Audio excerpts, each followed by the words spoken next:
హల్లెలూయా. మనం అలాగే నిలబడి ఉండగా ఒక లేఖన భాగాన్ని చదువుకున్నాము. పరమగీతం గ్రంథము 1వ అధ్యాయము 2వ వచనాన్ని చదువుతాను. మొదటి 2 వచనాలు చదువుతాం, జాగ్రత్తగా ఆలకించండి. పరమగీతము 1వ అధ్యాయం 1వ వచనం 2వ వచనం. సొలొమోను రచించిన పరమగీతము. నోటి ముద్దులతో అతడు నన్ను ముద్దు పెట్టుకొనును గాక. నీ ప్రేమ ద్రాక్షరసము కన్నా మధురం. ప్రభు ఈ వాక్య భాగం దీవించును గాక. ఆమేన్. ప్రార్థించిన మహోన్నతుడ, మహాగణుడ, సర్వాధికారి యేసు ప్రభువా, నీ పరిశుద్ధమైన నామానికి స్తోత్రాలు తండ్రి. ఈ మధ్యాహ్న సమయంలో మరోసారి ప్రభువా నీ కృపా సింహాసనం దగ్గరికి మేము సమీపిస్తూ ఉన్నాము. కల్వరి శిలువలో మా కొరకు మీరు కార్చిన పరిశుద్ధమైన రక్తమును బట్టి ప్రభువా ఆ పరిపూర్ణమైన బలిని బట్టి నీకు వందనాలు చెల్లిస్తున్నాం తండ్రి. నాయన, మా యొక్క యోగ్యతలను బట్టి కాదు కానీ నీ కృప ద్వారా సన్నిధికి మేము సమీపిస్తున్నాము. ఈ సమయంలో చదవబడిన వాక్య భాగాన్ని మీ చేతులకు అప్పగిస్తున్నాం తండ్రి.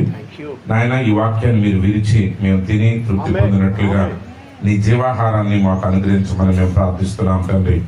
ఇక్కడ నుంచి పలకబడుచున్న ప్రతి మాట పునరుత్థాన శక్తి ద్వారా ప్రభు నీ బిడ్డలేటు జీవితంలో గొప్ప ఆశీర్వాదాన్ని కలిగించును గాక. సమస్తమును నీ మహిమార్థమై నీ బిడ్డలకు మేలుకరంగా జరిగించి మహిమ పొందమని యేసు క్రీస్తు పరిశుద్ధ నామంలో ప్రార్థిస్తున్నాం తండ్రి. ఆమేన్. కూర్చోండి.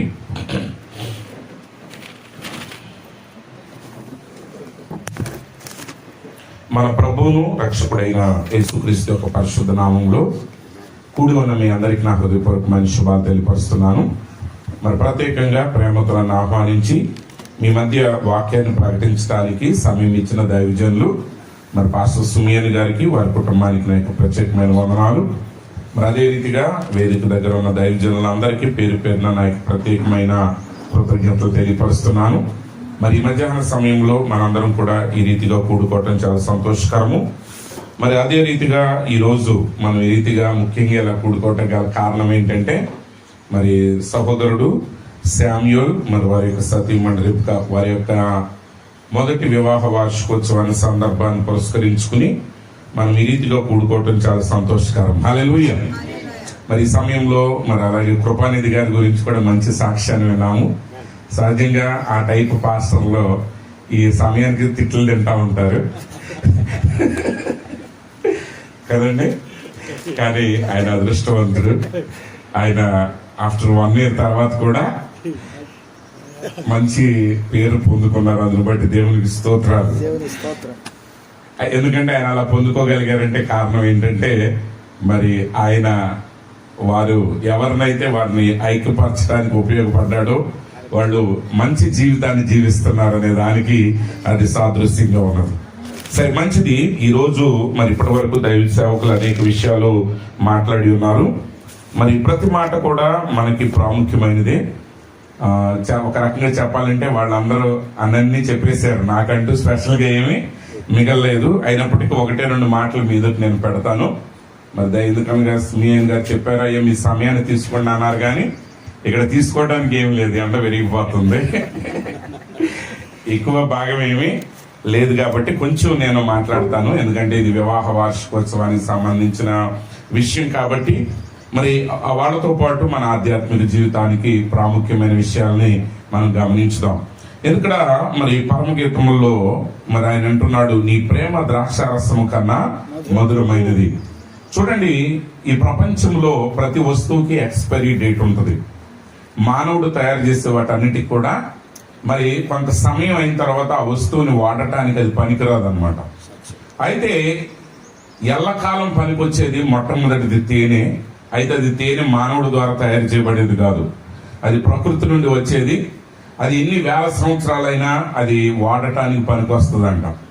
అయితే మనిషి తయారు చేసిన దాంట్లో ఒకే ఒకటి కాలం గడుస్తున్న కొలది దాని విలువ పెరుగుతూ ఉంటది. ఏంటి ఆ వస్తువు అంటే అది ద్రాక్షారసం ఒకటి మాత్రమే. మిగిలినవన్నీ ఎక్స్పైర్ అయిపోతాయి. మీరు ఈరోజు బిర్యానీ వండారనుకోండి, తిన్నప్పుడు మొదటి పూట బాగుంటుంది, సాయంత్రానికి అది సర్దిపడుతుంది. దాన్ని అలాగే తిన్నారనుకోండి, నెక్స్ట్ డే పేపర్లో పడుతుంది. ఏమని, వివాహ సందర్భంగా వండిన ఆహార పదార్థాన్ని మరుసటి రోజు వాళ్ళు తినటం వల్ల అది విషాహారంగా మారి హాస్పిటల్ పాలయ్యారు. ఇక్కడ ఎంతమంది ఉన్నారు అంటే అది వండినప్పుడు మంచిదే, వాళ్ళందరికీ శక్తిని ఇవ్వటానికి, వాళ్ళందరికీ బలాన్ని ఇవ్వటానికి, మరి వారి ప్రేమను వ్యక్తపరచడానికే తయారు చేయబడింది. కానీ అది కాలం గడిచే కొలది అది ఏమైపోతుందంటే చెడిపోతుంది. అయితే ఒకే ఒకటి ఉన్నది, అది ద్రాక్షారసము. ఆ ద్రాక్షారసం కాలము గడుస్తున్న కొలది దాని మాధుర్యత పెరుగుతూ ఉంటుందంట. అయితే ఈరోజు నిజంగా లోకంలో వివాహాలను మనం గమనిస్తే ఈ నిజమైన వివాహాల్లో ఇలాంటి ప్రేమలు కనబడట్లేదు. చెప్పాలంటే దైవ సేవకులు కొన్ని విషయాలు గుర్తు చేశారు. నేను వివాహంలో చేసిన ఆ ప్రసంగాల్లో చాలా మంది అక్కడ మాటలు గుర్తు పెట్టుకుని చెప్తున్నారు. అదని బట్టి చాలా సంతోషం. హల్లెలూయా. ఎందుకనగా దాని యొక్క గొప్పతనం ఏంటంటే దేవుని వాక్యం యొక్క గొప్పతనం. అది మన మాటల యొక్క గొప్పతనం కాదు. అది మన మాటలు అయితే ఆ మాటలు అక్కడ ఉండవు. కానీ మనం పలికే మాట దేవుని మాట అయితే ఆ మాట శాశ్వతమైంది కాబట్టి ఆ మాట తప్పకుండా ఎల్లప్పటికీ నిలిచి ఉంటుంది. అయితే ఈ రోజు లోకంలో మనం గమనించినప్పుడు వివాహం యొక్క ప్రాశస్తతని లోకం ఎప్పుడో కోల్పోయింది. అయితే ఆ వివాహ వ్యవస్థలో ప్రవేశిస్తున్నారే కానీ ఆ వివాహ వ్యవస్థ అనేది బహు భారముగా, కష్టాలతో, బహు ప్రయాసాలతో వారు కొనసాగిస్తున్నారు. అయితే నిజమైన దేవుని వాక్యం ఏమని సెలవిస్తుందంటే, నిజంగా భార్యాభర్తల మధ్య ఉన్న ప్రేమ ఎలాంటిదంటే అది ద్రాక్షారసముగా ఉండాలి. అంటే కాలము గడుస్తున్న కొలది ఈ లోకంలో ఉన్న ప్రేమలు తగ్గిపోతాయి. కానీ ఎవరైతే యేసు క్రీస్తునందు నిజమైనటువంటి ఆయనతో ఒక వ్యక్తిగతమైన అనుభవాన్ని కలిగి ఉంటారో వారి యొక్క జీవితం ఎలా ఉంటుందంటే కాలము గడుస్తున్న కొలది వారి మధ్య ప్రేమ మరింత మధురంగా మారుతుంది. అయితే అదే సమయంలో మనం గమనించాలి, అంటే నిజమైన ప్రేమ అనేది ఇబ్బందులు లేకుండా ఉంటుందా, కష్టాలు లేకుండా ఉంటుందా అని మీరు అనుకోవచ్చు. ఈరోజు అక్కడే ఈ తరము శ్రమల పాలవుతున్నారు. ఈరోజు ప్రజలు, మరి దైవ సేవకులు సుమేన్ గారు వాళ్ళ సాక్ష్యాలు చెప్పారు. వాళ్ళ తాతగారులు కానీ వాళ్ళ అమ్మమ్మలు కానీ వాళ్ళు ఎవరి పేర్లు చెప్పినా 5, 6 అని చెప్పారు. ఇదివరకు వివాహం అంటే ఒక కుటుంబం అంటే ఊరంతా కలిపి ఒకే ఇల్లులాగా ఉండేది, అవునండి. కానీ ఇప్పుడు ఏమైపోయింది, ఇప్పుడు అంటే కొన్ని పెళ్లిళ్ళకి అడుగుతున్నారంట. ఏమని అడుగుతున్నారు, అబ్బాయి ఒక్కడే ఉండాలి, అత్తగారి అమ్మగారిని ముందే వదిలిపెట్టి బయటకు వచ్చేసేయాలి. ఇది వరకు ఏమని నేర్పించేవాళ్ళు అంటే, సరే అవన్నీ మనకు సమయం లేదు, అవన్నీ మాట్లాడటం మనకు అనవసరం. కానీ ఇది వరకు పని చేయటం అనేది అది ఒక బాధ్యతగా నేర్పేవాళ్ళు. ఇప్పుడు పని చేయటం అనేది ఒక బరువు అయిపోయింది. ఈ రోజుల్లో ఎలా ఉందంటే, ఇంకా మా అమ్మాయికి అసలు వంట చేయటం కూడా రాదండి అంటున్నారు. అప్పుడు పెళ్లి కొడుకు తల్లి ఉంటున్నాడు అంటే తల్లిదండ్రులు, మావాడు ఎట్లాగ ఇంజనీరింగ్ చదివేటప్పుడు గదెద్దికి తీసుకుని ఆడే వండుకునేవాడు అంటే ఆడే వండి పెడతాడండి అని చెప్తున్నారు. కాబట్టి ఇప్పుడు పరిస్థితులు ఏమైపోయినాయి, ఏదో ఒక రీతిగా ఇక్కడ పాయింట్ ఏంటంటే సాతానుడి యొక్క లక్ష్యం ఏంటంటే ఏ పనిముట్ని ఆ పనిముట్టిని అక్కడ ఉండనీయకుండా చేయటమే వాడి పని. అంటే ఏదో ఒక విధానంలో దేవుడు ఒక ఏర్పరిచిన క్రమాన్ని వాడు మిస్ప్లేస్ చేస్తున్నాడు. వాడు ఏం చేస్తున్నాడండి, మిస్ప్లేస్. ఇక్కడ ఉండాల్సిన దాన్ని అక్కడ పెడుతున్నాడు, అక్కడ ఉండాల్సిన దాన్ని ఎక్కడ పెడుతున్నాడు. ఇప్పుడు అలా పెట్టడం వలన ఏమవుతుందంటే సమస్తము కూడా చెడిపోతా ఉంది. ఈరోజు ప్రారంభం నుండి అదే పని. ఈరోజు వివాహము ఎందుకు విఫలమవుతుందంటే వివాహములో బాధ్యతను గుర్తించట్లా ప్రజలు. ఈరోజు భార్యాభర్తలు వారి యొక్క బాధ్యతలను గుర్తించాలి, వారి యొక్క సుఖాలను కాదు గుర్తించాల్సింది, వారి బాధ్యతలను గుర్తించాలి. యేసు ప్రభు వారి భూమి మీదకి ఎందుకు వచ్చాడంటే నశించిన దానిని వెతక రక్షించడానికి వచ్చాడు. ఆయన ఈ లోకానికి ఎందుకు వచ్చాడంటే నశించిన దాని కొరకు తన ప్రాణాన్ని పెట్టడానికి వచ్చాడు. అది ఆయన ఈ లోకం రావటానికి ఆయన యొక్క ముఖ్య ఉద్దేశం. అయితే ఆయన రాజులు చేయాలనుకున్నారు, ఆయన అధిపతిని చేయాలనుకున్నారు, ఆయనకి సుఖమైన జీవితాన్ని ఇవ్వాలని లోకం ప్రయాసపడింది. అయితే ప్రభు అన్నారు, నేను వచ్చింది దీని కొరకు కాదు, నేను వచ్చింది ఎందుకంటే ప్రాణం పెట్టడానికి వచ్చాను, నశించిన దానిని వెతకటానికి నేను వచ్చాను. కాబట్టి ఈరోజు ఏ కార్యమైనా ఆ పనిలో నువ్వు అభివృద్ధి ఎప్పుడు చెందగలవంటే నువ్వు వచ్చిన పని యొక్క ప్రాముఖ్యతను గుర్తించాలి. ఆ ప్రత్యక్షత మనకు రావాలి. ఎప్పుడైతే ఆ ప్రత్యక్షత కలిగి ఒక వ్యక్తి పని చేయటం ప్రారంభిస్తాడో ఆ ప్రత్యక్షత ఏం చేస్తుందంటే అతని పనిలో విజయాన్ని కలిగిస్తుంది. కాబట్టి యేసు ప్రభు వారి శిలువ మీద మరణించినప్పుడు లేఖనాలు ఏం చెప్తున్నాయంటే ఆయన బలి అయినప్పుడు దేవుడికి అది సంతోషాన్ని కలిగించిందంట. ఎందుకు సంతోషాన్ని కలిగించిందంటే ఆయన బలి అవటం ఆయనకు సంతోషం కాదు, కానీ ఆయన బలి అర్పణ అవటం ద్వారా నువ్వు నేను ఇక్కడ రక్షించబడుతున్నాం కాబట్టి మన యొక్క రక్షణను చూచుతాడు అంటే ఆయన ఆ బలిని బట్టి ఆనందించాడు. కాబట్టి ఈ రోజు ఒక పురుషుడు ఒక స్త్రీ వారి వివాహ బంధంలో ప్రవేశించిన తర్వాత వారి యొక్క వివాహము కాలము గడుస్తున్న కొలది వారి వివాహములో వారి మధ్య ప్రేమ అనేది ఎప్పుడు అభివృద్ధి చెందుతుందంటే వారిరువురు కూడా సంపూర్తిగా దేవుని వాక్యానికి లోబడి వారు ఎదుర్కొనే ప్రతి శ్రమల మధ్య శోధనల మధ్య వారిద్దరూ ఏక స్వభావాన్ని కలిగి ఉన్నప్పుడు ఆ శ్రమలు కూడా వారికి ఆనందాన్ని కలిగిస్తాయి. ఇక్కడ సంతోషకరమైన జీవితం అంటే లోకంలో ఉన్న వస్తువులన్నీ కలిగి ఉండటం కాదు.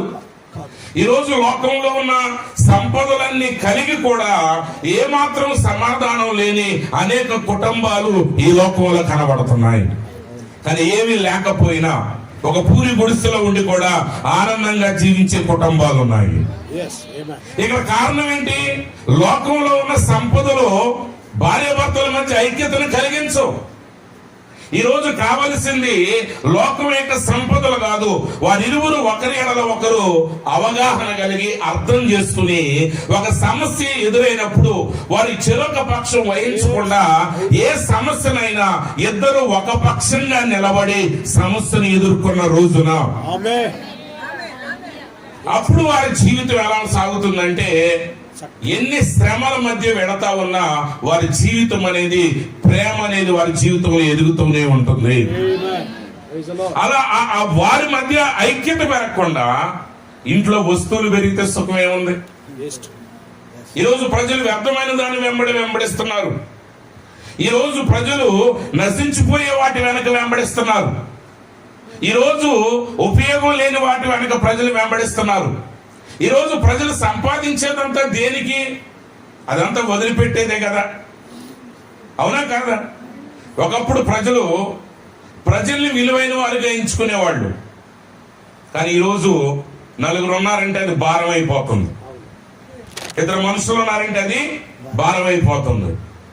కానీ అదే సమయంలో కారణం ఏంటి అంటే వారి యొక్క బాధ్యతని వారు గుర్తెరగట్లేదు. చాలా సంవత్సరాల క్రితం ఒక చోట ఒక మీటింగ్కి వెళ్ళాను నేను. ఒక మీటింగ్కి వెళ్ళినప్పుడు వర్షం పడుతుంది. అంటే మరీ పెద్ద వర్షం కాదు, అట్లాని మరీ చిన్నగా కాదు, కొంచెం ఇబ్బంది కలిగించే పరిస్థితుల్లో చినుకులు బాగా పడుతున్నాయి. ఇప్పుడు వంట చేయటం కొంచెం కష్టం, మరి వచ్చిన వాళ్ళందరికీ భోజనాలు పెట్టాలి కదా. సరే, ఏదో విశ్వాసాలు అందరూ తిప్పలు పడి ఎక్కడో ఆ పశువుల పాకల్లోనో ఎక్కడో మొత్తానికి వంటల వాళ్ళు ఒక పక్క ఏర్పాటు చేస్తున్నారు.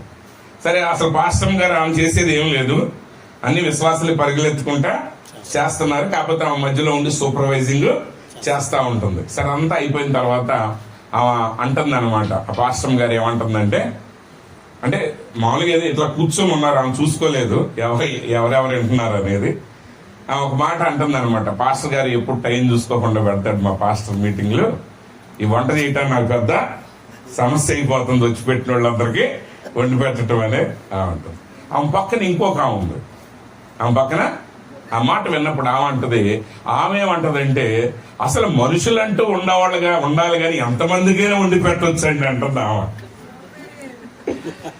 అంటే ఇద్దరు సమస్య ఒకటే. ఏం బాధ ఏంటంటే 10 మంది వచ్చేది కదా, 10 మందికి ఎక్కడ తెచ్చి వండి పెట్టాలనేదేమో ఏం బాధ. ఇంకొక ఏమంటుంది, అసలు 10 మంది అంటే వచ్చి పడితే 50 మంది వచ్చి పెట్టిన సంతోషం, నేను 50 మందికైనా వండి పెట్టగలనని ఇంకొక ఉంటుంది. అంటే ఇప్పుడు సమస్యని నువ్వు ఎలా ఎదుర్కొంటున్నావు అన్న దానిని బట్టి నువ్వు అభివృద్ధి చెందగలవా విఫలం కాగలవా అనేది ఆధారపడింది. ఇద్దరికి వర్షం ఏ సమస్య అయినా ఒకటే, కానీ ఆ సమస్యను నువ్వు ఎలా ఎదుర్కొంటున్నావు అనేది ముఖ్యం. ఇప్పుడు యేసు ప్రభు సిలువను మోసుకుంటా వెళ్ళాడు, అదేమన్నా సులువైన కార్యమా? కాదు. కానీ ఆ సిలువను ఆయన ఆనందంగా మోసాడంట.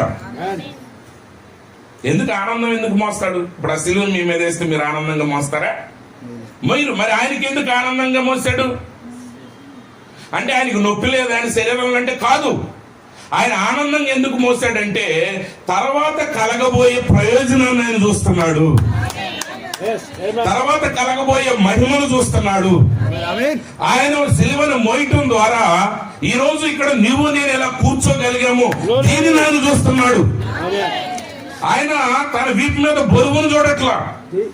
ఇప్పుడు ఈరోజు ఇస్సాకు రెబెకా మీ జీవితాన్ని మీరు కొనసాగించేటప్పుడు ఖచ్చితంగా జీవితంలో అన్ని పరిస్థితులు అందరూ ఎదుర్కొంటారు, అన్ని సమస్యలు అందరూ ఎదుర్కొంటారు. కొన్నిసార్లు ఆర్థిక పరమైన సమస్యలు ఎదురవుతాయి, కొన్నిసార్లు అనారోగ్య పరిస్థితుల సమస్యలు ఎదురవుతాయి, కొన్నిసార్లు సాతాను శోధనలు ఎదురవుతాయి, కొన్నిసార్లు లోకపు ఆశలు మిమ్మల్ని ఆకర్షిస్తా ఉంటాయి, రకరకాల పరిస్థితులు మీకు ఎదురవుతా ఉంటాయి. వాటన్నిటి మధ్య ప్రతి పరిస్థితి మధ్య మీరిద్దరు ఎంత ఐక్యత కలిగి ఉంటారు అనేది ముఖ్యమైనది. కాబట్టి ఆ నిజమైన భార్యాభర్తల ప్రేమ, నిజంగా రక్షించబడిన వారి యొక్క ప్రేమ. సోదరుడు బ్రహ్నాం గారు అన్నారు, నువ్వు వివాహం చేసుకునేటప్పుడు రక్షించబడిన అమ్మాయిని ఎన్నుకోవాలన్నాడు ఆయన. పురుషుడైనా స్త్రీ అయినా వాడు రక్షించబడి ఉండాలి, తిరిగి జన్మించిన అనుభవం కలిగి ఉండాలి. సరే, దాన్ని మనం వర్తమానమే చేసుకోవాలంటాం, కానీ ప్రవక్త వాడిన మాట అది కాదు. ఎందుకంటే వర్తమానంలో ఉన్నంత మాత్రం చేత తిరిగి జన్మించిన అనుభవం ఉన్నట్టు కాదు. వర్తమానపు సంఘం అనేది ఉన్నవాళ్ళు అందరూ తిరిగి జన్మించిన అనుభవం ఉందా అంటే లేదు. అందుకే ప్రవక్త అన్నాడు, తిరిగి జన్మించిన అనుభవం కలిగిన, రక్షణ అనుభవం కలిగిన వాళ్ళు అయి ఉండాలి. ఎప్పుడైతే రక్షణ అనుభవం కలిగిన వాళ్ళు ఉంటారో, తిరిగి జన్మించిన అనుభవం కలిగిన వాళ్ళు ఉంటారో, వాళ్ళు తమ వివాహ జీవితాన్ని ఎలా జరిగిస్తారంటే పర సంబంధమైనటువంటి జ్ఞానము ద్వారా, దైవిక సంబంధమైనటువంటి జ్ఞానం ద్వారా వారు వారి యొక్క వివాహ జీవితాన్ని కొనసాగిస్తారు. అది ఎప్పుడు కూడా గొప్ప సంతోషాన్ని, ఆనందాన్ని కలిగిస్తుంది. కాబట్టి చివరి కాలం యొక్క వర్తమానం ద్వారా దేవుడు ఏం చేస్తున్నాడంటే మనలను గొర్రెపిల్ల భార్యగా ఆయన మనల్ని పిలుస్తున్నాడు. అయితే ఏంటి ఆ గొర్రెపిల్ల భార్య అనే సంగతిని మనం చాలా జాగ్రత్తగా గుర్తించాలి.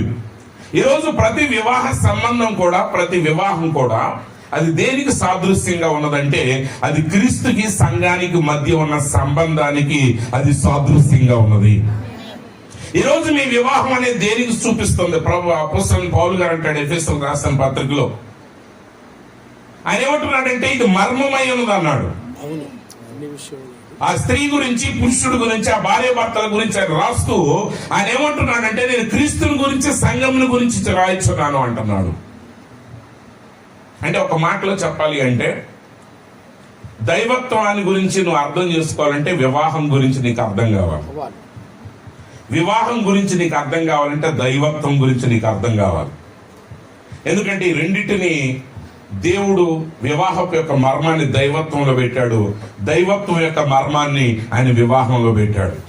అయితే అది మర్మం అని ఉంది. యాక్చువల్ గా మర్మం అంటే అక్కడ సీక్రెట్ అని కాదు, యాక్చువల్గా అది కాన్ఫిడెన్షియల్ అంటే అది కొద్ది మంది వ్యక్తులకు మాత్రమే తెలిసింది. యెహోవా యందు మర్మము ఆయన యందు భయభక్తులు కలిగిన వారికే తెలుస్తుంది. అంటే నిజమైన వివాహం యొక్క మర్మం అనేది అది అందరికి అర్థమయ్యేది కాదు. ఈ లోకంలో దాన్ని ఒక శరీర సంబంధమైన కార్యంగా చేస్తున్నారు. కానీ క్రైస్తవుడు ఏం చేస్తాడంటే ఆ శరీర సంబంధమైన కార్యం వెనకాల ఒక గొప్ప ఆధ్యాత్మికత, అర్థం అనేది ఉన్నదని గ్రహించి ఆ మర్మాన్ని నెరవేర్చడానికి అతడు ఈ లోకంలో తన కార్యాన్ని జరిగిస్తాడు. యేసు ప్రభు సిలువేయబడినప్పుడు అక్కడ ముగ్గురు సిలువేయబడ్డారు. కానీ అందులో అంతకుముందు అనేక మంది సిలువలు అక్కడ వేయబడ్డారు. కానీ యేసు ప్రభు సిలువ వేయబడినప్పుడు అది సమస్తాన్ని మార్చివేసింది. ఎందుకంటే లోకం దృష్టిలో ఒక నేరస్తుడు సిలువ వేయబడుతున్నట్టే అప్పటి ప్రపంచంలో, ఆ కాలంలో ఆ వీధిలో వెళ్లేవాడికి, ఆ మార్గంలో వెళ్లే వాళ్ళకి ఎవరో కొంతమంది ఖైదీలకి లేకపోతే కొంతమంది నేరస్తులకి వారి శిక్ష వేయబడినట్టుగా వాళ్ళు చూస్తున్నారు. కానీ యేసు క్రీస్తు సిలువ వేయబడినప్పుడు ఏం జరిగిందంటే ఆయన ప్రపంచ చరిత్రను ఆయన రెండుగా మార్చివేశాడు. ఈరోజు నీ జీవితాన్ని ఆయన సంపూర్తిగా మార్చివేశాడు. ఆదాము ఏ హక్కునైతే పోగొట్టుకున్నాడో ఆ హక్కుని ఆయన తిరిగి సంపాదించాడు. కాబట్టి ఒక నిజమైన క్రైస్తవ కుటుంబం అనేది అది అసాధారణమైన కార్యం ఈ లోకంలో. మీరు ఒకవేళ అది ఎంత సామాన్యంగానైనా కనబడవచ్చు, మీ యొక్క వివాహం అనేది, మీ యొక్క జీవితం అనేది ఈ లోకంలో గొప్ప జీవితంగా ఉండొచ్చు, ఘనహీనమైన జీవితంగా ఉండొచ్చు. ఈ రోజంటే మరేమి విగ్రహాలు వీధి వీధిని పెట్టి పూజిస్తున్నారు ప్రపంచంలో జనాలు. ఆయన ప్రవక్త అంటారు, ఆ సిమియోన్ అనే వర్తమానంలో ఆ రోజు 8వ రోజున ఆ పొత్తిగుడ్డలతో చిన్న బిడ్డను తీసుకుని వస్తా ఉన్నప్పుడు మిగిలిన స్త్రీలందరూ కూడా ఆమెకు దూరంగా జరిగారంట. వాళ్ళందరూ అనుకుంటున్నారు, అమ్మో ఈమె చూసావా, ఇదిగా ఈ అమ్మాయి చూసావా, ఈ అమ్మాయి ఇంకా వివాహం కాకముందే ఆమె గర్భము దాల్చింది, ఆమె పాపాత్మరాలని ఆమెకు దూరంగా జరిగారు. కానీ ఏది ఏమైనా ఆ సామాన్యతలోనే దేవుడు అసాధారణమైన కార్యాన్ని, అసాధారణమైన బహుమానాన్ని, ఈ ప్రపంచం అంతా ఎన్నడూ చూడని ఒక గొప్ప బహుమానాన్ని ఆమె చుట్టుకుని అక్కడికి వచ్చింది. ఈరోజు మీ వివాహం కూడా, ఈరోజు శామ్యుయల్ రిబ్కా అనే వాళ్ళు ఈ ఊర్లో పేరు కలిగిన వాళ్ళు కాకపోవచ్చు, పేరు ఉన్నవాళ్ళు కాకపోవచ్చు, అవ్వచ్చు. మీరు ఏ స్థితిలో ఉన్నా, మీరున్న స్థితిలో నిజమైన దైవ భక్తిని మీరు కలిగి వాక్యానుసారంగా మీరు జీవించడం మొదలు పెడితే ఖచ్చితంగా మీ వివాహం అనేది ఈ ప్రపంచానికి ఒక ఆశీర్వాదకరంగా ఉంటుంది. ఎల్లప్పుడూ కూడా గుర్తుపెట్టుకోండి, వెరీ సింపుల్. ఒక మంచి వివాహం సమాజానికి దీవెనకరంగా ఉంటుంది, ఒక చెడ్డ వివాహం అనేది సమాజానికి శాపంగా ఉంటుంది. అందుకే భారతదేశంలో పెళ్లి అంటే అందరూ వస్తారు, ఎందుకంటే అది అందరి మీద ప్రభావాన్ని చూపిస్తుంది. దాని స్థాయిలో ఖచ్చితంగా ప్రపంచం మీద ఒక ప్రభావాన్ని చూపిస్తుంది. కాకపోతే అది చూపే వరకు మనకు అర్థం కాదు. ఆ రోజు మరీని తోసేశారు, తర్వాత అవసరం లేకపోయినా మరియమ్మ గారిని ఈ రోజు హెచ్చిస్తున్నారు, అది అనదర్ థింగ్. కానీ మీరు అనుకోవద్దు ఈ రోజున ఆమెకు వచ్చిన గౌరవం ఆ రోజున ఆమెకి ఉందని మీరు అనుకోవద్దు. ఉందా ఆమెకి ఆ రోజు గౌరవం? లేదు, సామాన్యురాలుగానే ఉంది. కానీ ఆ సామాన్యురాలుగా చేసే ఆ సామాన్యమైన పనిలోనే అసాధారణమైన చరిత్రను దేవుడు దాచిపెట్టాడు. కాబట్టి ఈరోజు మీ వివాహ జీవితం అనేది అది కేవలం మీ 2 కుటుంబాలకు, మీ 2 వ్యక్తులకు సంబంధించిందే కాదు. దేవుని యొక్క చిత్తం ఈ భూమి మీద నెరవేర్చబడటానికి కూడా మీరు ఒక సాధనమై ఉన్నారు. మీరు అనుకోవచ్చు మేము సామాన్యులు అని. నేను మరలా చెప్తున్నాను, సామాన్యుల ద్వారా దేవుడు కార్యం చేస్తాడు, గొప్పవారి ద్వారా దేవుడు కార్యం చేస్తాడు. ప్రతి వ్యక్తి ద్వారా, ఆయనకు లోబడిన ప్రతి పాత్ర ద్వారా ఆయన కార్యాన్ని చేసే దేవుడై ఉన్నాడు. కాబట్టి ఇక్కడ ఉన్న మీరు అందరూ కూడా మీ జీవితాల్లో మీరున్న స్థితిలో దేవునికి మిమ్మల్ని మీరు సమర్పించుకోండి. మీరేదో ఒక ఎక్సెప్షనల్ గా, అంటే ఈరోజు ప్రపంచంలో ప్రజలు ఏంటంటే ఏదో ఒక ఘనమైన కార్యం జరగాలి, ఫినామినల్ గా జరగాలి అనుకుంటారు. ఇప్పుడు పెళ్లి అయింది అనుకోండి, ఆ పెళ్లి ఎంత పెద్దగా జరగాలి. ఇప్పుడు అమ్మాని కొడుకు పెళ్లి జరిగింది, తర్వాత ఇంకెవరో గుప్తా గారంట సౌత్ ఆఫ్రికాలో ఆయన పెళ్లి జరిగింది. అవన్నీ ప్రపంచం కొన్ని నెలలు మాట్లాడుకున్నారు. అలా జరగాల్సిన అవసరం ఏమీ లేదు, ఎందుకంటే అలా ఎక్సెప్షనల్ గా జరిగి తెల్లారి విడాకుల కోర్టుకి వెళ్ళిన పెళ్లిళ్ళు ఎన్నో ఉన్నాయి. అవునండి. ఇప్పుడు ఆయన ఎవరో చార్లెస్ గారు ఉన్నారు, కింగ్ చార్లెస్ గారు. ఆయన వివాహం చాలా అద్భుతంగా జరిగిందండి. ఆ BBC వరల్డ్ మొత్తం ప్రపంచవ్యాప్తంగా బ్రాడ్కాస్ట్ చేశారు. ఎంత ఘనంగా జరిగిందో అంత హీనంగా ప్రపంచం అంతా వాళ్ళ గురించి చెప్పుకున్నారు. కారణం ఏంటంటే వాళ్ళిద్దరి మధ్య ఐక్యత లేదు. కానీ నిజమైన ఐక్యత ఎవరి మధ్య ఉండాలంటే నిజమైన ప్రతి భార్య భర్తలో మీరు గమనించాలి. ఎందుకంటే మీ జీవితం అనేది పరలోకాన్ని భూమి మీద ప్రభావాన్ని చూపిస్తుంది. మీ జీవితం అనేది ఖచ్చితంగా పరలోకాన్ని ప్రభావితం చేస్తుంది. మీ జీవితం అనేది ఖచ్చితంగా భూమి మీద ఒక శాపంగానో ఒక ఆశీర్వాదకరంగానో మీ జీవితం ఉంటుంది.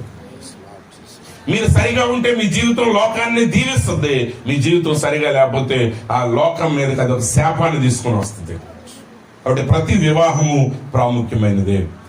కాబట్టి ఈరోజు భార్య భర్తల మధ్య ఒక మంచి హృదయంగా ఆ ప్రేమ అనేది కలిపి ఉన్నారు. ఒక చిన్న వాక్యాన్ని నేను చెప్తాను, వినండి. ఇక్కడ ద్వితీయోపదేశకాండం 2వ దినవృత్తాంతాల గ్రంథం 16వ అధ్యాయం 9వ వచనం.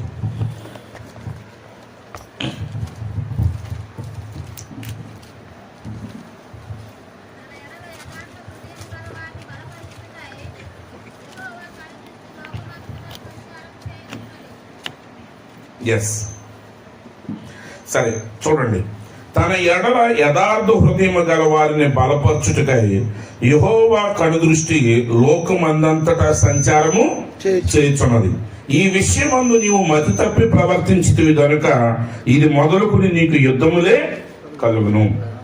సరే, ఇందులో మొదటి మాట నేను చెప్తాను, జాగ్రత్తగా వినండి. ఏంటంటే ఇక్కడ ప్రవక్త అంటున్నాడు, యూదారాజు అయిన హనాతో ఆసా దగ్గరకు వచ్చిన ప్రవక్త ఏమంటున్నాడంటే, ఈ విషయమై నువ్వు మతి తప్పి ప్రవర్తించితివి గనుక ఇక నుంచి నీకు ఏం కలుగుతాయండి? యుద్ధాలే కలుగుతాయి. అంటే ఆయన ఏం చెప్తున్నాడు రాజుతో? ఇక్కడ ఒక సంగతి ఉంది, ఆ సంగతి తర్వాత మాట్లాడదాం. ఆయన ఏమంటున్నాడంటే, నీకు ఒక సంగతిని దేవుడు పెట్టాడు, ఆ సంగతి విషయంలో నువ్వు మతి తప్పి ప్రవర్తించావు. ఈరోజు అందుకే అన్ని వివాహాల్లో దెబ్బలాటలు, పోట్లాటలే. ఎందుకు పోట్లాటలో నిరంతరం యుద్ధాలు ఎందుకు? ఎందుకంటే దేవుడు కట్టిన నియమం ప్రకారంగా మనుషులు ముందుకు సాగట్లా. ఇందాక వివాహంలో చెప్పారు ఆయన ఒకటే, ప్రార్థన దేవుని మీద ఆధారపడదామండి అని. కానీ అదే సమయంలో దైవ సేవకులు కూడా ఇంకొక విషయం చెప్పారు, పెళ్లిళ్ళు ఎలా వెతుకుతున్నారు. ఒక ఆయన చెప్తాడు, ఓ పాస్టర్ గారు, ఆయన ఏమంటాడంటే, ఒక అబ్బాయి ప్రార్థన చేస్తాడంట, ప్రభువా నువ్వు ఏ అమ్మాయిని చూపిస్తే నేను ఆ అమ్మాయినే చేసుకుంటాను ప్రభువా, నువ్వు చెప్పిన అమ్మాయిని నేను చేసుకుంటాను, నువ్వు తప్పకుండా మాత్రం మా 2 వీధుల అవతల ఉన్నా వీధిలో ఉన్నా ఫలానా ఇంట్లో ఉన్న అమ్మాయిని మాత్రమే చెప్పు నువ్వు, కానీ నువ్వు చెప్పిన అమ్మాయిని నేను చేసుకుంటాను. అది చెప్పారు కదా పాస్టర్ గారు, ఆయన్ని కండిషన్స్ ఎదుగుతుంటే 29, 39, 39, 49, 59, 79 అయిపోతుంది. ఎందుకని? వెతికే విషయంలోనే పొరపాటు అయిపోతుంది. దేవుడు క్రమం పెట్టాడు, ఆ క్రమం ఎప్పుడైతే నువ్వు మతి తప్పి, అంటే నువ్వు చెప్పిన పని దేవుడు చెప్పినట్టుగా నువ్వు చేయట్లేదో అక్కడి నుంచి నీకు అన్ని యుద్ధాలే. సరే, అసలు మన పాయింట్ అది కాదు, ముందు పాయింట్ చూద్దాం. ముందు పాయింట్ ఏమంటున్నాడంటే 16వ అధ్యాయం 9వ వచనం ఏం చెప్తుందంటే, తన ఎడల యథార్థ హృదయం గల వారిని బలపరచుటకై యెహోవా కనుదృష్టి లోకమందంతటా సంచారం చేయుచున్నది. కాబట్టి తన ఎడల యథార్థమైన హృదయం గల వారిని బలపరచాలని దేవుడు చూస్తున్నాడు. అంటే ఈరోజు నువ్వు ఏం కలిగి ఉండాలి? దేవుని ఎదుట యథార్థమైన హృదయాన్ని కలిగి ఉండాలి. అయితే నిజానికి తెలుగు తర్జుమా కంప్లీట్ గా దాని మీనింగ్ ఎగ్గరగొట్టేసింది. తెలుగు తర్జుమాలో దాని మీనింగ్ మొత్తం వెళ్ళిపోయింది. ఇంగ్లీష్ బైబిల్ ఏం చెప్తుందో చూద్దాం. For the eyes of the lord run to and fro throughout the whole earth. ఇక్కడ ఏమని చెప్తుందంటే, దేవుని యొక్క కనులు లేదా ప్రభు యొక్క కనులు ప్రపంచమంతా అటు ఇటు తిరుగుతున్నాయి. అంటే వెతుకుతున్నాడు, ఆయన తిరుగుతున్నాడు, ఆయన కన్నులు చూస్తున్నాడు, ఇటు చూస్తున్నాడు, ఇటు చూస్తున్నాడు, మళ్ళీ అటు చూస్తున్నాడు, ఇటు చూస్తున్నాడు, ప్రపంచం అంతటిని చూస్తున్నాడు. ఎందుకు చూస్తున్నాడు? To show himself strong in the behalf of them whose heart is perfect toward him. అంటే ఎవరి హృదయం అయితే ఆయన వైపు యథార్థంగా ఉన్నదో, జాగ్రత్తగా వినాలి. ఎందుకు వెతుకుతున్నాడు దేవుడు అంటే, ఎవరి హృదయం అయితే తన ఎదుట యథార్థంగా ఉన్నదో వారి పక్షముగా తనను తాను బలవంతుడని చూపించుకోవడానికి, నిన్ను బలపరచడానికని తెలుగులో ఉంది. తన ఎడలో యథార్థమైన హృదయం కలిగిన వారిని బలపరచటం తెలుగులో ఉంది. కానీ ఇంగ్లీష్ లో ఏముందంటే, తన ఎడల యథార్థమైన హృదయం కలిగిన వారి పక్షంగా తనను తాను బలవంతుడిగా చూపించుకోవడానికి. అంటే దేవుడు ఎప్పుడు తన బలవంతుడని చూపించుకోగలడంటే, ఎవరి హృదయం అయితే ఆయన ఎదుటి యథార్థంగా ఉంటుందో. అంటే ఈ రోజు కృపానిధిలో దేవుడు తనను తాను బలవంతుడని చూపించుకోవాలంటే, కృపానిధి యొక్క హృదయం దేవుని ఎదుట యథార్థంగా ఉండాలి. అంటే ఈరోజు భార్య భర్తలు ఒకరి ఎడల ఒకరు మొదటిగా యథార్థమైన హృదయం కలిగి ఉండాలి. యథార్థమైన హృదయం ఎందుకు? నిన్ను బలపరచుకోవటానికి కాదు, దేవుడు తన బలాన్ని నీ పక్షంగా చూపించుకోవాలి. ఈరోజు ఆయన తన భార్యను ఎందుకు ఎన్నుకుంటున్నాడు? ఈరోజు భార్య వచ్చింది, భర్త వచ్చారు, నాకేం ఇచ్చారు, నాకేం తెచ్చారు, నాకు పేరు వచ్చిందా లేదా, ఇదే సరిపోతుంది. భార్య గారిని భర్తను పొగుడుద్దు, భర్త భార్యను పొగడదు. పొగిడే దగ్గర ఏదైనా తేడా వచ్చిందా సాయంత్రానికి యుద్ధం జరుగుతుంది.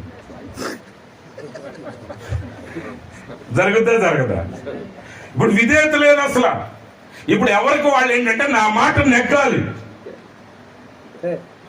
ఇప్పుడేం నెగ్గాలి? నా మాట నెగ్గాలి. ఇప్పుడు 1 year పిల్లల్ని తీసుకెళ్ళిపోతున్నారు తల్లిదండ్రులు. బాబు బుజ్జిగా నీకు ఏం డ్రెస్ కావాలంటే ఆడు ఏళ్ళు ఎటు చూపెడితే అంటే అదే ఒకప్పుడు అంట ఏకంగా పిల్లల్ని తీసుకొచ్చి రే చేసుకోరంటే చేసుకునేవాళ్ళు అంట. ఒక పాస్టర్ గారు చెప్తాడు, ఆయన నాన్నగారు అంటే ఫోన్ చేశాడంట, రేపు ఇంటికి రారు అన్నాడంట. ఆయన అప్పటికే పెద్ద ఉద్యోగం చేస్తున్నాడు. ఆయన ఇంటికి వచ్చేసాడంట. ఇంటికి వచ్చేసిన తర్వాత ఏంటి నానంటే నీ పెళ్లి రా అన్నాడంట. వాడు దిగిన గంటకే పెళ్లి చేసేసాడండి. మరి బట్టలెట్టు కుట్టించారంటే అతని ఆయన యొక్క ఆది వాళ్ళ తమ్ముడాది ఒకటేనంట. వాళ్ళ తమ్ముడాదిని పెట్టి బట్టలో కుట్టించేశాడు. ఇప్పుడు జరుగుద్దా అట్లా పెళ్ళిళ్ళు? జరగదు. ఎందుకంటే వాళ్ళు సెలెక్ట్ చేసుకున్న వాళ్ళకి నచ్చట్ల పెళ్ళైన తర్వాత. ఒక ఇంటర్వ్యూ చదివాను, 13 ఏళ్ళు ప్రేమించారంట. ఎన్నేళ్ళండి? 13 సంవత్సరాలు ప్రేమించి పెళ్లి చేసుకున్నారంట. 8వ నెలలో విడాకులు తీసుకున్నారంట. అంటే 13 ఏళ్ళు తిరిగినా వాళ్ళకి అర్థం కాలేదు. కానీ 7 ఏళ్లకి 8 నెలలకి, సంవత్సరాలు కాదు 8వ నెలకి విడాకులు అయిపోయింది. అంటే ఇప్పుడు నా మాటే నెగ్గాలి అని అనుకుంటే వివాహం చెల్లుబడి కాదు. ఒక విశ్వాసి కూడా నా మాటే నెగ్గాలనుకుంటే వాడు విశ్వాసికి ఎల్లకాలం బ్రతకలేడు. ఎందుకంటే ఈరోజు యేసు ప్రభు దగ్గరికి ఎలా పిలుస్తున్నారు? అమ్మా మీకు అప్పుల బాధల్లో ఉన్నారా? ప్రభు దగ్గరికి రండి. మీకు రోగాలా? ప్రభు దగ్గరికి రండి. కోర్టు కేసులతో బాధపడుతున్నారా? ప్రభు దగ్గరికి రండి. అసలు ఆ ప్రభు భూమి మీదకి వచ్చినప్పుడు అన్నాడు, ఎవడైనా నన్ను వెంబడించగోరిన ఎడల తనను తాను తృణీకరించుకుని తన సిలువను ఎత్తుకుని నన్ను వెంబడించాలన్నాడు. అసలు వానర్ గారేమో అలా పిలుస్తుంటే ఈ నకిలీ సేవకులందరూ బయలుదేరి కోర్టు కేసుల, రోగాల, దెబ్బల, ఇబ్బందుల అంటే ఎలా నిలబడతారు? అసలు ఆయన పిలిచాడు, నన్ను వెంబడించాలంటే నిన్ను తృణీకరించుకోవాలి. ఈరోజు నిజంగా దేవుని మహిమ అనేది నీ జీవితంలో కనబడాలంటే నేను అనే స్వభావాన్ని పక్కన పెట్టి నా మహిమ కాదు ప్రభు నీ మహిమని చెప్పగలగాలి. యేసు ప్రభు అన్నారు, నా చిత్తము కాదు తండ్రి నీ చిత్తమే నెరవేరునుగాక. శరీరధారి అయిన తర్వాత లోక పాపములను ఆ గిన్నెను పానం చేయటం ఆయనకే కష్టమైంది. ఏమండి, చెప్పటం తేలికే, చెప్పటం తేలికే, కానీ పని చేయటం కష్టం. పని చేయటం కష్టం. ఇప్పుడు ప్రభు మీ అందరిని దీవించరు కాక అని చెప్పేయటం ఈజీ. కృపానిధి గారు ఒక 100 వాటర్ బాటిల్స్ ఇస్తే అయ్యగారు ఒక్కొక్కరికి ఒక్కొక్క బాటిల్ మీరు ఇవ్వాలంటే ఫోటో దిగాలి అన్నారు అనుకోండి, కష్టం. ఆయన కొనుక్కొచ్చి ఇచ్చినా కష్టమే ఫోటో దిగటం. 2 ఫోటోలు ఇచ్చి బెదర్ మీరు చూసుకోండి అని చెప్తారు. పని కష్టం. కానీ యేసు ప్రభు ప్రేమించటం మాత్రమే కాదు, ఆ భారాన్ని భరించేటప్పుడు ఆయన అన్నాడు, ఇది నా దగ్గర నుంచి తొలగిపోవాలని నేను ఆశపడుతున్నాను కానీ నీ చిత్తమే నెరవేరును గాక. అంటే ఆయన శరీరధారిగా ఉన్నప్పుడు ఆయన ఏదో అలౌకికంగా మతి లేకుండా చేయలే. ఆయన ఒక మానవుడు వలె ఆ భారాన్ని ఆయన భరించాడు, ఆ అవమానాన్ని ఆయన భరించాడు. అందుకే ఆయన దేవుని మహిమ ఈ లోకంలో ప్రదర్శించబడింది. ఈరోజు నిజంగా నీ హృదయం దేవుని ఎదుట యథార్థంగా ఉంటే అప్పుడే ఆయన తన మహిమను నీ ద్వారా ప్రదర్శించుకోగలడు. ఈరోజు ప్రతి భార్య తన భర్త ఎడుల అలాంటి లోబడే స్వభావాన్ని కలిగి ఉన్నారు. అయితే మీరు వెంటనే ప్రశ్నిస్తారు, నాకు తెలుసు, మీరు వెంటనే కామెంట్ చేస్తారు. ఎందుకంటే ఈరోజు చెప్పాలంటే నిజంగా అనేక మంది పురుషులు వాక్యానికి అనుగుణమైన జీవితాన్ని జీవించట్లేదు. అవునండి, అందువల్ల దీన్ని మార్చాల్సి వస్తుంది. కానీ నిజంగా మీరు గమనించండి, రక్షించబడిన ఇద్దరు వ్యక్తులు వివాహ వ్యవస్థలను ప్రవేశించినప్పుడు నిజంగా కంప్లీట్ గా వాక్యానికి లోబడగాలి. దైవ సేవకులు చెప్పారు అంటే ఆయన ఎలా చెప్పినా దాని అర్థం అయితే ఒకటే. అంటే నేను అనుకున్న విధానంలో ఆయన చెప్పలేదు కానీ సుమ్యన్ గారు ఆయన వాక్యం ఏం చెప్తుందంటే జ్ఞానవంతురాలు తన ఇల్లు కట్టుంది. మన దేశంలో ఎక్కడైనా టాపీ మేస్త్రి మగవాళ్లే ఉంటారు, ఆడవాళ్ళు ఉండరు. అంటే ఎక్కడైనా ఉన్నారేమో నేను చూడలేదు ప్రస్తుతానికి. పని కలిపే సిమెంట్ కలిపే పనులు ఆడవాళ్ళు ఉంటారు కానీ మేస్త్రులు మనకు కంప్లీట్ గా మగవాళ్ళే. ఆఫ్రికాలో ఉంటారు ఆడవాళ్ళు, ఆడ మేస్త్రులు. కానీ వాక్యం ఏం చెప్తుందంటే ఇల్లు కట్టేది స్త్రీ. పురుషుడు ఎంతవరకు ఇటుకలు తీసుకురాగలడో, సిమెంట్ తీసుకురాగలడో, ఏదైనా తీసుకొచ్చి పడేయగలడు కానీ దాన్ని అందమైన గృహంగా మార్చేది మాత్రం స్త్రీయే. ఎందుకంటే పురుషుడు ఎంత డబ్బు పెట్టి ఇల్లు కొన్నా అది గృహం అవ్వాలంటే అమ్మాయి చేతిలో ఉండదు, లేదంటే కొంప చేసి పెడద్దు. అది గృహ కొంప అనాలంటే ఏమవ్వాలి? ఎవరి చేతుల్లో ఉంది? అమ్మాయి చేతిలోనే ఉంది. అలాగే ఈరోజు దేవుడు తన యొక్క మహిమంతటిని మనిషి మీద పెట్టాడు. దేవుని యొక్క మహిమ ప్రదర్శించబడాలంటే అది కేవలం మనిషి ద్వారా మాత్రమే సాధ్యం. ఈరోజు ఆయన వధువు అంటే సామాన్యమైన విషయం కాదు. ఈరోజు నిజంగా మనం వధువు సంఘం అంటున్నాం. ఏంటి దాని యొక్క అర్థం చేసుకోవాలి. ఆయన యొక్క మహిమను ప్రదర్శించటమే ఆయన భార్య అయి ఉన్నది. ఆయన ద్వారా ఎప్పుడైతే నీ హృదయం ఆయన ఎదుట యథార్థంగా ఉంటుందో అప్పుడు ఆయన తన మహిమను నీ ద్వారా నీ పక్షంగా ఆయన లోకంలో ప్రదర్శిస్తాడు. అందుకే విలియం బ్రహ్మం గారు ఒక మాట అన్నాడు. ఆయన ఏమన్నాడంటే యేసుక్రీస్తు ఆయన శరీరధారిగా ఈ భూమి మీద ఉన్నప్పుడు కంటే ఇప్పుడు నా ద్వారా ఎక్కువ విజయాన్ని ఆయన సాధించాడు అన్నాడు. అంటే దాని అర్థం ఆయన కంటే ఈయన గొప్పోడని కాదు. మీరు అర్థం చేసుకోవాలి ఆ మాటను. ఆయన ఎప్పుడైతే తనను తాను ఆయనకి సంపూర్తిగా సమర్పించుకోగలిగాడో, సంపూర్తిగా ఆయనకు లోపరుచుకోగలిగాడో అప్పుడు యేసు ఆయన శరీరాన్ని ఉపయోగించుకుని గొప్ప కార్యాలు చేయగలిగాడు. ఈరోజు ఎన్నో దెబ్బలాట్లో ఎన్నో సందేహాలు వస్తున్నాయి. వాటన్నిటి గురించి నేను ఎత్తటం ముఖ్యం కాదు. కానీ ఒకసారి అంటున్నారు మన పెళ్లి అయిపోయింది, మనం వెళ్ళేది ఎక్కడికి? హనీమూన్ కి. కరెక్టే. అసలు హనీమూన్ కి పెళ్లి అయిందా, సర్టిఫికెట్లు ఎన్ని ఉంటే అసలు పెళ్లి అంటే అర్థం ఏంటో నీకు తెలుసా? ముందు నిజంగా వివాహం అంటే అర్థం ఏంటో నీకు తెలుసా? నిజమైన వివాహం అంటే అర్థం ఏంటంటే ఐక్యత. మీకు విషయం తెలుసా? వివాహం ఎప్పుడు కూడా మర్మయుక్తమైంది. ఎందుకంటే మ్యారేజ్ అనేది బహిరంగ ప్రదర్శన కాదు. ద ఒరిజినల్ మ్యారేజ్ అనేది ఆ భార్య భర్తలిద్దరి మధ్య సంబంధించింది. అది మిగతాదంతా వివాహ ఉత్సవం. మీరు అటెండ్ అయ్యేది వివాహ ఉత్సవానికి, వివాహానికి కాదు. ఎందుకంటే marriage is always a mystery. వాళ్ళిద్దరి యొక్క ఐక్యత అనేది ఎప్పటికీ మిస్టరీ. కాబట్టి ఇప్పుడు ఈ రోజు భూమి ఆకాశాల సృష్టికర్త అయినటువంటి ఆ సృష్టికర్త తను సృజించిన ఒక సృష్టిలో ఆయన ఐక్యమై ఆ ఐక్యమైన వ్యక్తి ద్వారా తన కార్యాలను ఈ లోకంలో ప్రదర్శించటమే నిజమైన మ్యారేజ్ అయి ఉన్నది. కాబట్టి వర్తమానం నేనేం చేస్తుంది? ఆయన ఎదట నువ్వు యథార్థమైన హృదయాన్ని కలిగేవాడిగా నిన్ను మారుస్తుంది. ఈ వాక్యం నేనేం చేస్తుంది? ఈ వాక్యం నేనేం చేస్తుందంటే ఆయన వధువుగా నువ్వు మారేటట్టు చేస్తుంది. ఆయన వధువుగా నువ్వు మారటం అంటే అర్థం ఏంటంటే నీలోనికి ఆయన దిగి వచ్చి నీ ద్వారా ఆయన మరలా ఈ లోకంలో తనను తాను ప్రదర్శించుకోవటానికి. అందులో సోదరుడు బ్రహ్మం గారు చెప్పారు, సూర్యుడు చంద్రుడు భార్య భర్తలై ఉన్నారు. అయితే సూర్యుడు స్వయం ప్రకాశత కలిగిన వాడు. సూర్యుడు స్వయం ప్రకాశత కలిగిన వాడు అంటే తనంతటకు తాను ఆయనలో వెలుగుంది సూర్యుడిలో. కానీ చంద్రుడికి వెలుగు లేదు. కానీ మనం వెన్నెలని పిలుస్తాం. చంద్రుడు కాంతిని మనం ఏమని పిలుస్తామండి? వెన్నెలని పిలుస్తాం. అయితే ఆ వెన్నెల ఎక్కడి నుంచి వస్తుంది? సూర్యుని కాంతి చంద్రుడి మీద పడినప్పుడు ఆ చంద్రుడి మీద నుంచి పడే కాంతి మనకి ఆ వెన్నెలని ఇస్తుంది. అయితే అది సంపూర్ణమైన వెలుగు కాదు. కానీ ఆ వెలుగు సూర్యుడు లేని సమయంలో మన మార్గం కనుగొనటానికి అది మనకు ఉపయోగపడుతుంది. కాబట్టి ఈరోజు క్రీస్తు యొక్క సంఘం ఏమై ఉన్నదంటే ఆయన కాంతిని ఈ లోకంలో ప్రదర్శించే సంఘమై ఉన్నది. అయితే వాక్యం ఇంకా లోతులకు వెళ్ళినప్పుడు ఏం చెప్తుందంటే, నిజంగా చంద్రుడు కాంతి సూర్యుడు కాంతికి సమానం కాదు, కానీ నిజంగా ఆయన వధువు పరిపూర్ణంగా ఆయనకు లోబడినప్పుడు 7 దినముల సూర్యుడి కాంతి వంటి కాంతి ఈ చంద్రుడిలో నుంచే బయటకు వస్తుంది, సంఘంలో నుంచి.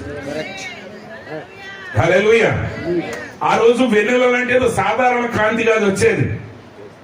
నిజంగా వధువు ఆయనకు సంపూర్తిగా లోబడినప్పుడు, ఆయన సంపూర్తిగా సంఘాన్ని నింపినప్పుడు ఆయన ద్వారా 7 దినముల కాంతి ఆ చంద్రుడి ద్వారా బయటకు వస్తుంది, అంటే ఆయన వధువు ద్వారా బయటకు వస్తుంది. కాబట్టి ఈరోజు ప్రతి భార్య భర్త మీరిరువురు కూడా 2 భాగాలు కాదు, ఒకే భాగం అని మీరు గుర్తించాలి. మానవుడు దేవుడు వేరువేరు కాదు. మనలో ఉన్న ఆ భాగము దేవునిలో ఎల్లప్పుడూ భాగంగా ఉన్నది. ఆయనలో నుంచి మనం వచ్చాం కాబట్టి మనలను ఆయన వెతుకుతూ వచ్చాడు. ఎందుకంటే మనం లేకపోతే ఆయన పరిపూర్ణుడు కాదు. మనం లేకపోతే ఆయన పరిపూర్ణుడివి కాదు. ఈరోజు భార్య భర్తలు ఇద్దరు కూడా నిజంగా మీరు గుర్తించాల్సింది ఏంటంటే, మీరిరువురు కూడా ఒకరు లేకుండా ఒకరు పరిపూర్ణులు కారు. మీరు వేరు కాదు. నిజంగా అంటే నేను ఏమాత్రం అరమరికలు లేకుండానే మాట్లాడుతున్నాను. ఎందుకంటే తర్వాత సుమియన్ గారు ఏమన్నా అనుకోని, ఎందుకంటే చాలాసార్లు నేను స్టేజ్ మీద మాటలు నమ్మను. స్టేజ్ మీద మాటలు నేను నమ్మను. అసలు పెళ్లిలో చెప్పే మాటలు అసలు నమ్మను.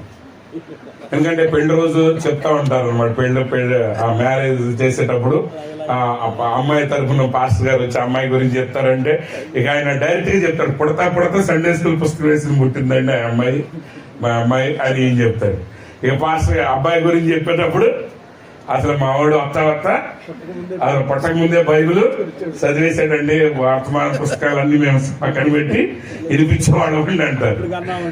అది తర్వాత ఒక 6 నెలలు పోయిన తర్వాత వీళ్ళిద్దరు మాకు చెప్తారు, అయ్యగారు అసలు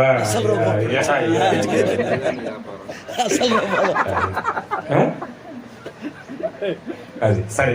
ఏది ఏమైనా ఒకటి గుర్తుపెట్టుకోండి. ఇంగ్లీష్ లో ఒక మాట ఉంది, ఫెమిలియారిటీ బ్రీడ్స్ కంటెంప్లెంట్ అనే ఒక మాట ఉంది. అంటే అర్థం ఏంటంటే, చనువు పెరిగే కొలది సులకన పెరుగుతుంది. అంటే దాని అసలు మీనింగ్ అది కాదు, మీకు అర్థం కావడానికి మార్చాను అనమాట దాన్ని. అంటే పరిచయం పెరిగిన కొలది తిరుగుబాటు స్వభావం పెరుగుతుంది జనరల్ గా. అంటే ఫస్ట్ అసలు అప్పుడు న్యూజిలాండ్ నుంచి ఫస్ట్ జాషువా గారు వస్తున్నారు అని మీరు ఎప్పుడు నా ఫోటో చూడలేదు, నన్ను చూడలేదు అనుకోండి. అసలు ఇట్లా కారులో నుంచి అట్లా అయ్యగారు దిగ్గానే ఇక నాదేండ్ల మొత్తం ఒక ఊగిపోద్ది అనమాట. అయ్యగారు రాగానే అసలు కూర్చోటం. ఇక అట్లా ప్రతి ఆదివారం వస్తున్నాను అనుకోండి.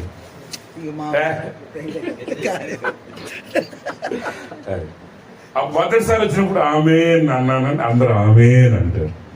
అమ్మ అందరూ బైబిల్ తెరవండి అంటే బైబిల్ తెరుస్తారు. ఇక పెరిగిన తర్వాత ఏమవుద్ది, అమ్మ అందరూ ఆమేన్ అంటే ఈయన అట్టాగా అంటాడు, 10 సార్లు అనిపిస్తాడు, 10 సార్లు అందాం అంటే వీళ్ళకి తెలుసు అనమాట ఎన్నిసార్లు ఈయన ఆమేన్ అంటాడు, ఎన్నిసార్లు హల్లెలూయా అంటాడు. వీళ్ళకి తెలుసు. ఇక తెలిసి ఏమంటారంటే, ఓకే ఈయన 3 సార్లు అంటాడు కాబట్టి 3వ సారి కలుపుతాం. ఈ పాస్టర్ గారు 5 సార్లు అంటాడు కాబట్టి 5 సార్లు కలుపుతాం. ఇక్కడే ద్రాక్ష రసం కంపు కొట్టేస్తుంది అందరూ. ఓ పాస్టర్ గారు చెప్తాడు, అంటే ఇది నిజం. ఒకసారి ఒక పెళ్లికి వెళ్ళామన్నమాట. నెక్స్ట్ డే పెళ్లి. నేను ముందు రోజు వెళ్ళాం, దూరం అందుకోలేమని. నాతో పాటు ఇంకో పెద్ద అయ్య గారు ఉన్నారు. ఆయన నేను కూర్చున్న తర్వాత మాటల సందర్భాలు అంటాడు, అయ్యగారు అసలు పెళ్లిలో పెళ్లి కూతుర్లు అందరూ ఎంత మౌనంగా మృదువుగా ప్రశాంతంగా ఉంటారు కదండి. పెళ్లిలో ఎంత మౌనంగా మృదువుగా ప్రశాంతంగా ఉంటారు. వాళ్ళు ఇక పెళ్లి అయిన తర్వాత ఇక కొంతకాలం అయిన తర్వాత అసలు ఎవళ్ళు లెక్క చేయరు. అయ్యగారు లెక్క చేయరు, భర్తను లెక్క చేయరు, మామనే లెక్క చేయరు, అసలు పెళ్లి చేసిన పాస్టర్నే లెక్క చేయరు. అసలు అందరి ముందు గొడవ పోయి చెప్తారు. ప్రతి స్త్రీ గొడవ పడేటప్పుడు మాకు చెప్పేది ఏంటి తెలుసా, మా ఆయనకి ఏం తెలవదండి, అసలు ఈయనకేమి తెలీదు. అంటే చూసారా, మధురంగా మొదలుపెట్టి కఠినమైపోయారు. అందునిమిత్తం యేసుప్రభు అన్నాడు, నీకున్న మొదటి ప్రేమను విడిచావు. మొదటి సంఘం అన్ని కరెక్ట్గా చేస్తుంది, తప్పేం లేదు, కానీ ప్రేమ పోయింది. ఆచారంగా మొదటిసారి కాఫీ తీసుకొచ్చినప్పుడు ప్రేమతో వేస్తుంది, గౌరవంతో వేస్తుంది, తర్వాత ప్రేమ బాగుతుంది. ఎంతసేపు నిలబడాలి, ఇక పని పాట లేదనుకుంటా. వీడి మొదటిసారి తెచ్చినప్పుడు నేనేమంటాడు, అక్కడ పెట్టాను పోయేవా అంటాడు, అది చేయి కందిపోయిందేమో అంటాడు. ఇప్పుడు ఏమంటాడు, ఏ పని చేస్తున్నాడు, పట్టుకుని నిలబడు అని ఈయన అంటాడు.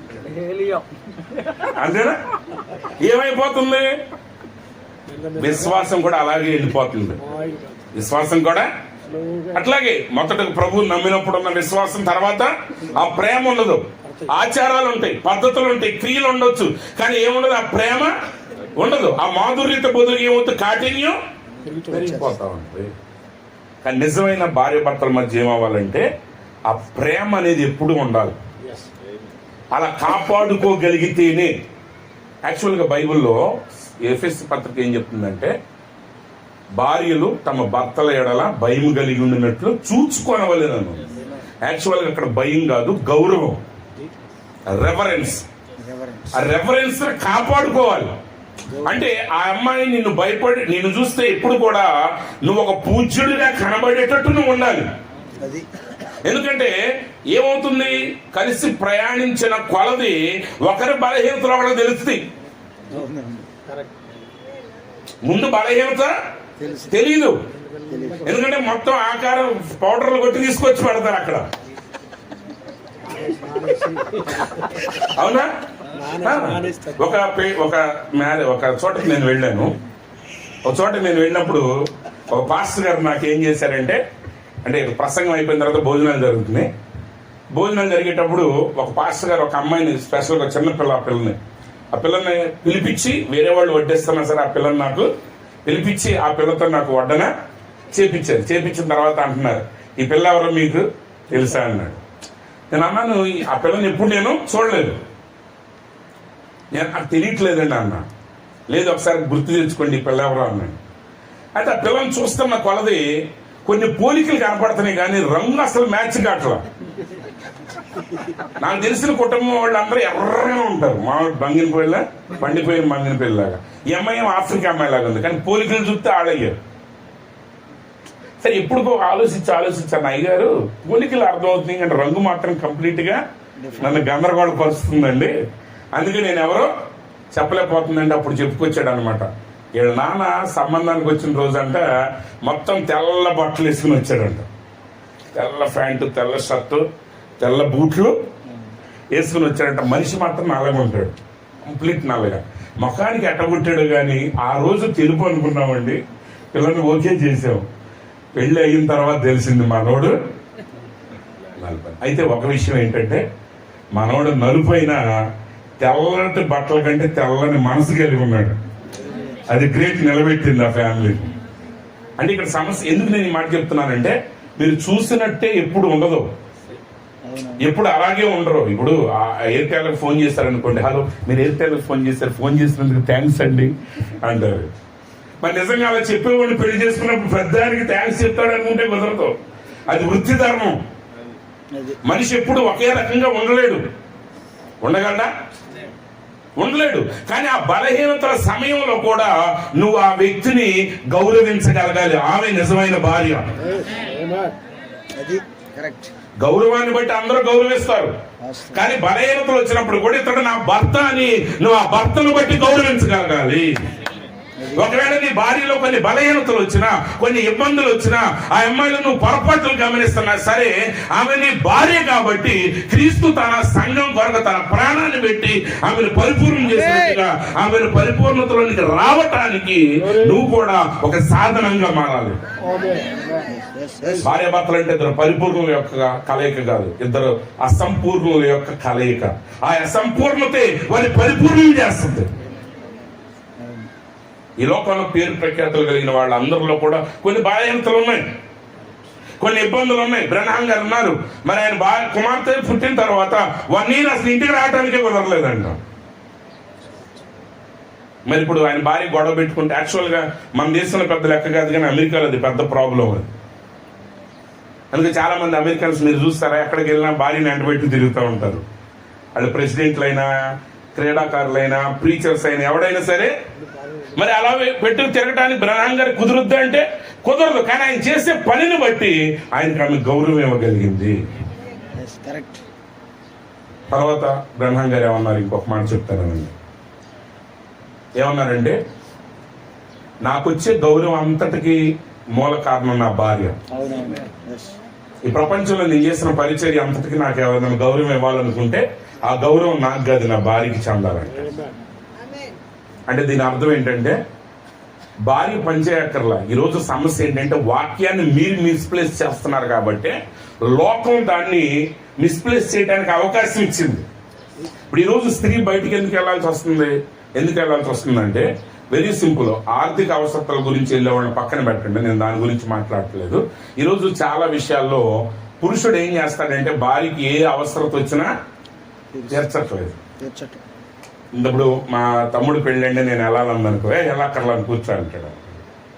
ఎందుకంటే ఆమె సంపాదించేది ఏముంది? అదే ఈయన తమ్ముడు మ్యారేజ్కి ఎంత ఖర్చు అయినా పెడతాడు.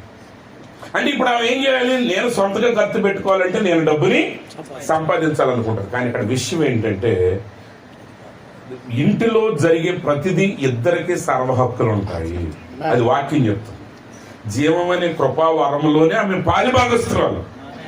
దేవుడు అబ్రహాముకు వాగ్దానం చేశాడు, నీ కుమారుణ్ణి ఇస్తాను. ఇప్పుడు అబ్రహాం గారు ఏమంటున్నాడు? ఒక్కడే వెళ్తున్నాడు, ఏది నా కుమారుడు అని. ఆయన ఏమంటున్నాడు, కుమారుణ్ణి ఇవ్వాలంటే నువ్వు ఒక్కడు కొట్టేటట్టుగా శారా కూడా రావాలి. అర్థమైందా? ఆయన అంటాడు, ఒకరోజు ఆఖరిని ఎంటబెట్టిపోయాడు. ఎవరైతే ఇచ్చేది నాకేగా, నీకు కాదు ఇచ్చేది, నేను నీకిస్తానంటే అర్థం ఏంటంటే నీకు శారా గెలిపిస్తాడని.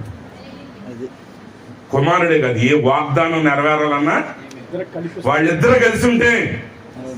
ఈరోజు దేవుడు మరి ఇంత చెప్పారు, నీ సంతానం తమ శత్రు గవిని స్వాధీనం చేస్తుంది.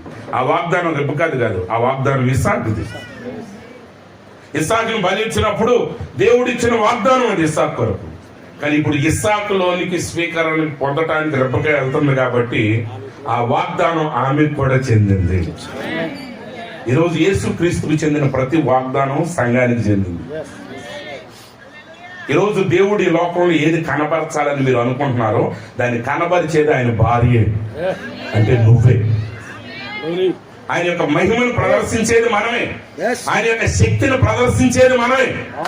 అందునిమిత్తమే యోహాను పత్రికలో ఆయన అంటాడు, ఇప్పుడు ఆయన ఎలా ఉన్నాడో మనకు తెలియదు కానీ ఆయన కలిసినప్పుడు మనం ఎలా ఉండబోతున్నాం మనకు తెలియదు కానీ ఒకటి మాత్రం నిజం, ఆయన ఉన్న రీతిగా మనం ఉండబోతున్నాం. ఆయన వలే మనం ఉంటాం. యేసు ప్రభుని మనం కలుసుకున్నప్పుడు ఆయన మనం ఒకే రకంగా ఉంటాం. అయితే దాని అర్థం ఏంటంటే కేవలం అది మేఘాలు అవతలే కాదు, కానీ ఇక్కడ కూడా నువ్వు నిజంగా యేసుని కలుసుకుంటే నువ్వు ఆయన వలే ఉంటావు. ఎలా అంటే ఆయన శక్తి నీలో ఉంటది, ఆయన స్వరూపం నీలో ఉంటది, ఆయన గుణ లక్షణాలు నీలో ఉంటాయి. ఆయన శక్తి మనలో ఉండాలి, ఆయన స్వభావం మనలో ఉండాలి. ఆయన యొక్క శక్తి అనేది భూమి మీద కనబడేటువంటి సహజాతీతమైన కార్యాలు అయితే ఆ ప్రేమ అనేది ఆ నిజమైన అగాపే, ఆ ప్రేమ మనలో ఉండాలి. ఎంతగా ఉండాలంటే ఆయన ఒక పాపిని ఎలా ప్రేమించగలిగాడో నువ్వు ఒక పాపిని ఆయన వలె ప్రేమించగలగాలి. ఏ విషయంలోనైనా ప్రభావము స్వభావము రెండు నీలో ఉండాలి. అప్పుడు నువ్వు ఆయన వలె ఉంటావు. అదే దేవుడు ఈ సృష్టి అంతట్లో చేయబోయే చివరి గొప్ప కార్యం. అదేంటంటే వివాహము. అయితే ఆ వివాహం అనేది ఇక్కడే జరుగుతూ ఉంటుంది ఆల్రెడీ. ఎలా జరుగుతుందంటే ఎవరైతే ఎవరి హృదయం అయితే సంపూర్తిగా ఆయనకు లోబడి ఉంటుందో ఆయన ద్వారా వారి ద్వారా ఆయన తనను తాను లోకంలో ప్రదర్శించుకుంటాడు. కాబట్టి శామ్యూల్ అండ్ రెబ్కా ఖచ్చితంగా నేను నమ్ముతున్నాను వారి వివాహం అనేది కేవలం సుమియన్ గారు ఏదో సాక్ష్యం చెప్పుకోవటం కాదు, కానీ ఖచ్చితంగా దేవుడు కూడా వారి యొక్క వివాహం నా సృష్టికి ఒక దీవెనకరంగా ఉందని చెప్పే రీతిగా వారి వివాహం సాగాలని నేను ఆశపడుతున్నాను. కేవలం వారిది మాత్రమే కాదు, ఈరోజు ఈ వాక్యమైన ప్రతి వారి వివాహం నిశ్చయంగా దేవునికి ఒక సంతోషాన్ని ఇచ్చేటువంటి గాథగా ఆయన మీ వివాహాన్ని చూసినప్పుడు ఆయన ఆనందపడేవాడిగా మీరు ఉండాలి. అలాగే మీ వివాహం అనేది ఈ సృష్టినే దీవించే వివాహంగా మీరు ఉండాలని నేను ఆశిస్తూ ఈ మాటలు నేను ముగిస్తున్నాను. ఆ నిత్యమైన ఆ యొక్క ప్రభువును మనం కలుసుకునే వరకే ఆయన వాక్యంతో మీరు సదా ముందుకు సాగిపోదురుగాక. Amen. Amen. God bless you.